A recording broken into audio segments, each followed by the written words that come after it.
قائد اعظم کیسا پاکستان چاہتے تھے؟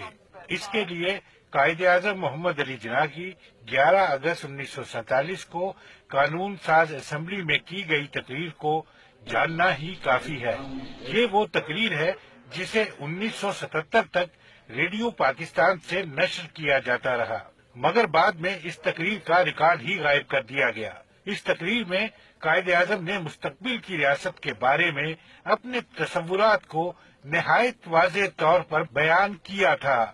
آپ سب آزاد ہیں اپنے مندروں میں جانے کے لیے، آپ سب آزاد ہیں اپنی مسجدوں میں جانے کے لیے اور کسی بھی اور عبادت گاہ میں جانے کے لیے اس مملکت پاکستان میں۔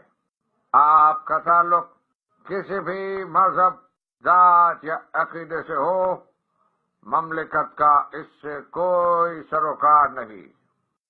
اقلیتوں کے اور غیر مسلموں کے سیاسی اور شہری حقوق کے بارے میں قائد اعظم کے خیالات کی عکاسی ان کی تقریر کے اس حصے سے ہوتی ہے جس میں وہ پاکستان کے ہر شہری کے حقوق اور فرائض میں کسی تقسیم کی نفی کرتے ہیں۔ آپ دیکھیں گے کہ وقت گزرنے کے ساتھ ساتھ ہندو نہیں رہیں گے اور مسلمان نہیں رہیں گے، مذہبی معنوں میں نہیں، کیونکہ یہ ہر فرد کا ذاتی عقیدہ ہے، بلکہ سیاسی معنوں میں وہ ایک ہی ریاست کے برابر کے شہری ہوں گے۔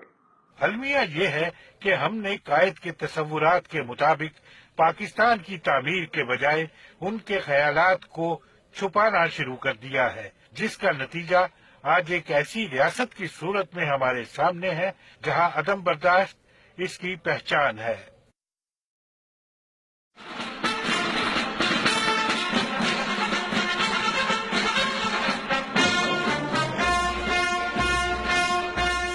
آج کے پاکستان میں اقلیتیں کہیں نظر نہیں آتی، مگر جب پاکستان بنا تو ایسا نہ تھا۔ اقلیتوں کا پاکستان کے قیام میں کس قدر اہم کردار تھا، اس کا اظہار پاکستان کی پہلی کابینہ کے ارکان سے ہوتا ہے۔ غیر مسلموں کے قیام پاکستان میں قربانیوں کا اعتراف قائد اعظم کو بھی تھا، اس لیے وہ باقاعدگی کے ساتھ عیسائی، پارسی اور دیگر اقلیتوں کے رہنماؤں کے ساتھ رابطے میں رہتے تھے۔ قیام پاکستان کے بعد انہوں نے غیر مسلموں کو اہم ترین عہدوں پر تعینات کیا۔ دلچسپ بات یہ ہے کہ پاکستان کی پہلی کابینہ میں کوئی مذہبی رہنما نہ تھا، بلکہ وزارت مذہبی امور ہی نہ تھی۔ وزارت خارجہ کی تشکیل اور رہنمائی کے لیے انہوں نے سیموئل مارٹن کو ذمہ داری سونپی۔ پاکستان کے پہلے وزیر خارجہ سر ظفر اللہ تھے جو قادیانی تھے۔ جوگندر ناتھ منڈل قانون و امور و کشمیر کے وزیر تھے جو ہندو تھے۔ فرینک ڈیسوزا وزیر ریلوے تھے۔ چنتو لال بھگت متحدہ پاکستان کی اسمبلی کے ڈپٹی اسپیکر تھے۔ 1946 میں